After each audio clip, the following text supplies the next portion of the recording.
Thank you so much, madam, and I thank everyone at ARC for having me over. Uh, as far as postgraduate teaching goes, somehow in intracorneal ring segments, not much has changed in 10 years. And but still, it's a kind of a favorite theory question to be asked in latest or recent advances part of the paper. And I hope the postgraduates find it useful. So the way I'm going to approach this talk is to talk to you briefly about the mechanism, take you all through how we do the procedure and the planning which goes behind it, very briefly share some results, how we combine it with other techniques, and some complications as well to finish up with. So the ICRS is nothing but PMMA segments, and what they generally do is just flatten the central cornea. So the original indication for which intracorneal ring segments was made was for myopia. But after the advent of excimer lasers and reliable excimer lasers, this then shifted on to treating ectatic corneas like keratoconus, PMCD, and post-LASIK ectasia. A prerequisite is to, however, have a central clear cornea. Whenever you have scarring, apical scarring, you're better off doing a DALK than doing an INTAX. Again, patients who are not very tolerant to contact lenses would benefit from INTAX, as we must remember that in keratoconus, contact lens continues to remain the best treatment option. Generally, we use between a keratometry of 46 to 60 diopters. Beyond 60 also we've done few cases, but the amount of benefit that the patient gets from the procedure is a little limited. As far as pachymetry goes, you need about 450 micron thickness at the 6 mm zone or at the zone of implantation. BCVA, generally patients who have very good BCVA do well with just spectacles and cross-linking, or you could do a more recent topography guided ablation. Patients with a slightly lower vision, somewhere between 612 to 624 or 636, would benefit from INTAX. Anything less than 636, you're better off either fitting them with a scleral contact lens or doing a DALK procedure. These are just rough guidelines and not written in stone. Now, how does INTAX work? So INTAX, what it basically does is it acts like a tissue spacer, as a passive spacer, where it is actually increasing the space at this area, causing a kind of like a mid-peripheral bump here. And by causing this mid-peripheral bump, it is flattening the central cornea.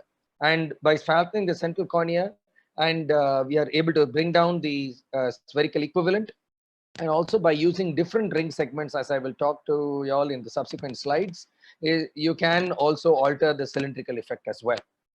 So there are different types of rings available. INTAX, Kera ring, Ferrara ring, and Mayo ring are the ones which are commercially available. I will restrict most of the talk to INTAX, but the other ring which is commonly used is the Kera ring. Now, the Kera ring is available in a wide range of arc length. INTAX previously was available only as a 150-degree arc length segment. Now you have 90 and 130 as well. It's a hexagonal in cross section. A main difference you need to know is that the Kera ring is implanted closer to the central optic zone, 5 mm zone. The advantage is that it gives you a greater effect. So anything which is applied closer to the center of the cornea has a greater refractive effect. However, because it is also close to the central optic zone, in a mesopic pupil, it can lead to more glare and other photic phenomena as well.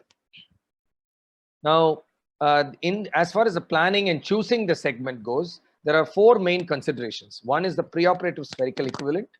Then we look at the location of the cone, whether it's a centered or decentered cone, the magnitude of asymmetric astigmatism, the amount of IS asymmetry, and based on which we decide the number of rings, the thickness, and the arc length. So I'll quickly take you all through this. Now, the spherical equivalent in this table gives you a rough guide of the thickness of the ring which you need to use. INTAX is usually put in the 7 mm zone. You have INTAX SK, which stands for severe keratoconus, in the 6 mm zone. Nowadays, predominantly, we switched over to using the INTAX SK, and these are the corresponding thickness of the ring segment which you use as the spherical equivalent keeps rising. Now, location of the cone is important in deciding whether it's centered or decentered. So how do you know whether it's centered or decentered? So we look at the posterior float, and on the posterior float, if within the central 3 mm zone, that is 50% of the cone is within the central 3 mm zone, then it's centered. If greater than 50% of the cone is outside the central 3 mm zone, then it is a decentered cone. So let's look at this with a couple of examples. Now, why do we need to know it's centered or decentered? because in centered we use symmetric ring segments. That is, in this particular case, as you can see here, just one second, sorry. Yeah, so in centered, this thing, you use symmetric ring segments where the superior and inferior rings are of the similar thickness. In asymmetric, you use, that is in decentered cones, you use asymmetric segments where the inferior segment is thicker and the superior segment is thinner. So first you have to also look at the incision where you need to place before inserting the intacs. And this is based on the axis which you get either on refraction and along with it, you also have the axis which you get on the sim-k value. And then there are two other criteria which we follow. So either you draw a line which is passing through the center of the posterior float and the most elevated point on the posterior float, and you extend it on both sides. This will give you the flat axis, and the line perpendicular to that is the steep axis. Similarly, in pachymetry, from the center of the pachymetry map and through the thinnest point, you draw a line and extend it on both sides. That gives you the flat axis. The line perpendicular to that is your steep axis. So the incision is always placed on the steep axis. So the four values, that is after transposition, what you get on your refraction, on your sim-k, and the values which you get through the, like I mentioned, on the posterior float as well as pachymetry, should more or less correlate. And this will give you the incision location. Why is the incision location important? Because based on the incision location is how you're going to place the segments on either side of the incision, irrespective of whether it's a single ring or a double ring. Now, after identifying the cone, whether it's centered or decentered, if it's a central cone, we are looking more at the spherical component, like I mentioned earlier. So this is a cone where more than 3 millimeter more than 50% of the cone is within the central 3 millimeters. So we look at this, the spherical power after transposition. So here you have a spherical power of -8. And as you can see here, you go back to the table and you use symmetric because it's a central cone, and a spherical power is what you look into when you're looking at symmetric length segments, and somewhere of -8 to -10, use a segment of 450 microns.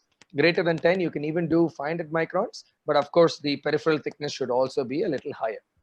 Now in this subsequent example, you can see that the cone is more decentered, more than 50% is outside the central 3 millimeter zone. When it is a decentered cone, after using the same steps for identifying the incision location, you then look at the cylindrical component in decentered cones. Now, the cylindrical component, even after transposition, as you all know, will not change. So in 3.5 is what is there in this particular case example. And you again go back to that table which I showed you earlier in asymmetric segments and a power of between 3 to 5 diopters of cylinder. As you can see here, the thicker segment goes inferiorly and the thinner segment goes superiorly. Essentially, the inferior segment goes towards the area where the cone is decentered. And obviously in keratoconus, in most often, the cone is decentered inferiorly. And therefore, the inferior thicker segment will go inferiorly and the superior segment will be thinner. Now, moving on to a little more about talking about single versus double ring. Now, a double ring, that is where two rings are placed symmetrically, there is a greater reduction, there is a global effect, and there's a greater reduction in the spherical equivalent. Where do we use a single ring? Now, essentially, if there is a very high IS asymmetry, essentially you want to just push the cone more towards the center. Then you can use a single inferior ring. And this is actually like as if there is no ring at all superiorly. We saw earlier examples in a decentered cone where a thicker ring is there inferiorly and a thinner ring superiorly. But when there is a very high IS asymmetry, you can just use a single ring inferiorly. Now, one thing we must understand in comparison to shorter segments, that is shorter arc length of 90 degree versus longer arc length, studies in animal studies have shown that as the arc length increases from 0 to 90 degree, there is a great increase in the amount of cylindrical reduction. That is, the action is along the axis of implantation. But whereas when you go beyond 90 degree, the effect is both on your axis as well as the spherical, on the opposite axis as well. So there is a greater reduction in the spherical equivalent when you go in for longer segments. So beyond 90 degree, yeah, I think I really need to rush up then. So higher superior inferior asymmetry, you have a single inferior segment. There are newer arc lengths which are available, 90 and 130 degree segments which are available. These, like I said, so wherever there is a higher astigmatism greater than myopia, or astigmatism with hyperopia, like in this particular patient, you can use smaller arc segments, which actually give a greater reduction in the overall cylindrical error without causing a great effect on the sphere. Because it's already a patient with some amount of hyperopia, if you also cause a flattening of the central cone globally, then the hyperopia will increase and thereby degrade the quality of vision.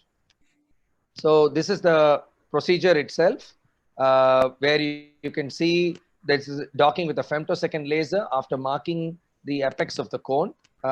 This is where the channel is created using the femtosecond laser and the incision is also created. We must say at this stage that mechanical way of making this pathway is also available. I have myself seen it only on animal eyes, and I have not seen it being done on human eyes. So it's largely given up, and we do it only using the femtosecond laser. Now, after that, you open up both the channels. Preferably, you open one channel at a time and insert one ring. And the ring is then inserted and placed 1 clock hour away, at least away from the incision. And then after that, the second channel is opened up and the second ring is inserted. And once the two rings are in place, you then remove the epithelium, which will be necessary for the cross-linking procedure. And then you place a suture at the very end of the procedure. So this is the end of the, you can combine it with cross-linking. Usually nowadays, we always combine Intacs with cross-linking. You also have options to then subsequently rehabilitate them either with spectacles or contact lenses. The challenge with contact lenses is because you have a flatter center and a steeper mid-periphery. You can't use the standard contact lens. You'll have to go for a Rosquet IC or a mini-scleral lenses. PRK can also be used if there is sufficient thickness to reduce the amount of residual refractive error. But what is more useful is a phakic intraocular lens, where if you have now centered the cone and the patient has a better best corrected visual acuity, after 6 to 12 months of stable refraction and topography, you can go ahead with a toric phakic intraocular lens. These intraop complications like segment decentration, false passage, perforation are more with the mechanical type of creating the channels. You don't seldom see it with femtosecond laser. But what you see are these post-op complications, especially if you've had segments placed too close to the incision, or if you had a loose suture. Now, the loose suture can abrade, cause epithelial breakdowns, and these are, again, keratoconic eyes who have a component of allergy as well often, and this can attract vessels. And these vessels can grow into the channel and can cause breakdown of the local tissue there. As you can see here, you can have a sterile necrosis, and then that subsequently causes extrusion of the segment. Rarely you can have infections which require removal of the segment and needs to be treated appropriately. You also have an innocuous complication like these deposits around the channel, which is quite common. Either lipid or calcium is what has been found out, and no real treatment is required for it. So in conclusion, this is the only device which is capable of shifting the cone from a peripheral to a more central location. Careful case selection and meticulous preoperative planning and with combination of different techniques can give you optimal results in most of these keratoconic patients. Thank you so much for your kind attention.